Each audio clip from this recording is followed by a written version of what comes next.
എല്ലാവർക്കും നമസ്കാരം. നമ്മൾ ഉത്തമ ഭൂമിയെക്കുറിച്ച് പറഞ്ഞല്ലോ. വൃത്താർത്ഥേന്ദു നിപാതിലെ ഒരു ശ്ലോകമാണ് ചെല്ലാൻ പോകുന്നത്. അടുത്തത് വർജ്യ ഭൂമിയെക്കുറിച്ച്.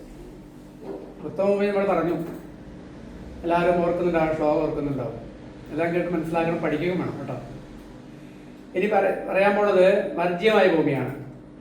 വൃത്താർത്ഥേന്ദു നിപ ത്രിപഞ്ചരസകോണ ശൂലശൂർപ്പാകൃതി മത്സ്യാനേകപ കൂപപൃഷ്ടകപിലാപ്രോപമാമേദിനി ഭസ്മ അങ്കാര തൃഷാസ്തി കൃമിവൽമീഘാദിഭി സംയുത വർജ്യ മദ്യനത സകർപ്പകുഹര വിശ്രാവിദിക്താവിജ എന്ന ശ്ലോകം.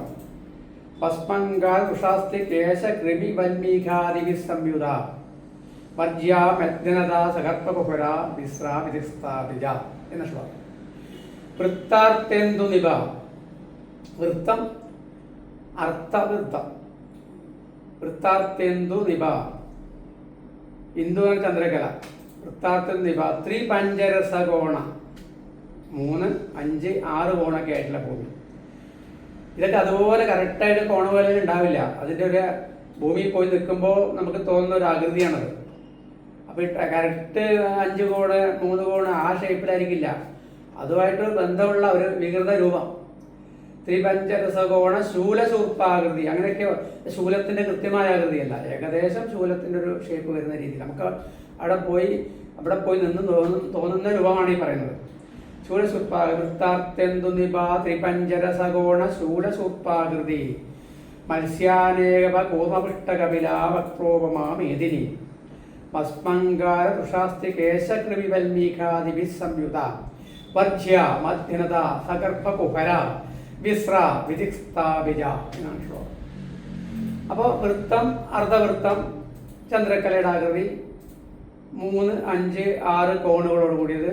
6 അത് കൂടുതൽ കോണുകളോട് കൂടിയതാവാം. ത്രിപഞ്ചരസകോണ ശൂലശൂർപ്പാകൃതി, ശൂലത്തിന്റെ ആകൃതി, മുറത്തിന്റെ ആകൃതി, മത്സ്യത്തിന്റെ ആകൃതി, ആനയുടെ പുറം പോലെ. ആനയെ മത്സ്യാനേകവ കൂർമപൃഷ്ടകവി, കൂർമ്മത്തിന്റെ കൂർമ്മ എന്ന് പറഞ്ഞാൽ ആമ. ഉപപൃഷ്ടകപില കപിലവക്രോപമാമേദിനി, മേദിനിയാണ് ഭൂമി. കപിലത്തിന്റെ എന്ന് പറഞ്ഞാൽ പശു.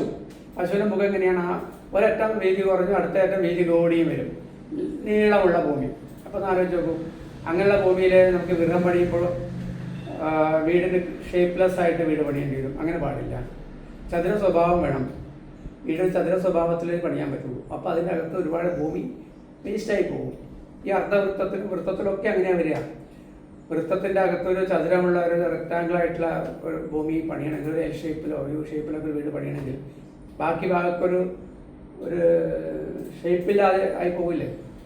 അപ്പോൾ അങ്ങനെ വരാതിരിക്കാൻ അതിനെ സമീകരിച്ച് സംസ്കരിച്ച് അതിലിട്ട് തിരിച്ച് ഒക്കെ അത് അടുത്ത പ്രാവശ്യം നമ്മൾ പറയുന്നുണ്ട്. അത് കൊള്ളില്ല എന്നർത്ഥം. അങ്ങനെ ഷേപ്പ് കൊള്ളില്ല, വികൃത രൂപങ്ങൾ കൊള്ളില്ല. പിന്നെ ഭൂമിയുടെ അടിയിലുള്ള വസ്തുക്കൾ ഇന്ന് ഏറ്റവും കൂടുതൽ നമ്മൾ ഫേസ് ചെയ്യുന്നതാണ്. ഒരു ഭൂമി വാങ്ങിച്ചാൽ നമുക്കറിയില്ല അകത്ത് എന്തൊക്കെയാണ്. പലതും ഗാർബേജ് വേസ്റ്റുകളൊക്കെ ഫില്ല് ചെയ്തിട്ടുള്ള സ്ഥലത്ത് മുകളിൽ മണ്ണൊക്കെ ഇട്ട് നിറച്ചിട്ടാണ് നമുക്ക് കിട്ടുന്നത്, കയ്യിൽ കിട്ടുന്നത്. അധികം കുഴിക്കുമ്പോൾ ഫൗണ്ടേഷന് വേണ്ടി കുഴിക്കുമ്പോൾ കാണുന്നതിനകത്ത് പ്ലാസ്റ്റിക്കിൻ്റെ വേസ്റ്റുകൾ, പല കെട്ടിടം പൊളിച്ച അവശിഷ്ടങ്ങളൊക്കെ കാണാം. അപ്പോൾ ഭസ്മ അങ്കാര തുഷ ഇഷ്ടകഷ്ണങ്ങൾ, അങ്കാര ഭസ്മങ്കാര തുഷ അസ്ഥി കേശ കൃമി വൽമീക പറ്റും.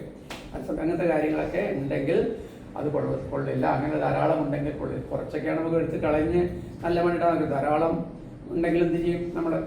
അത് കൊള്ളില്ല. ഭസ്മാങ്കാര തുഷ കൃമി വൽമീക സംയുത വർജ്യ മധ്യനത, നടു കുഴിയായിട്ടുള്ള ഭൂമി. നടുക്ക് കുഴിയാണെങ്കിൽ വെള്ളം കെട്ടിക്കിടക്കില്ലേ. മധ്യനത സഗർഭ കുഹര, ഉള്ളിൽ പോത്, ഗുഹ, പൊള്ളപ്പുള്ള ഭൂമി. ലോഡെടുക്കില്ല, കെട്ടിരിക്കാൻ സാധ്യതയുണ്ട്. വിശ്ര, നാട്ടമുള്ള. വിധി സ്ഥാപിച്ച, അത് വളരെ ഇമ്പോർട്ടൻ്റ് ആണ്.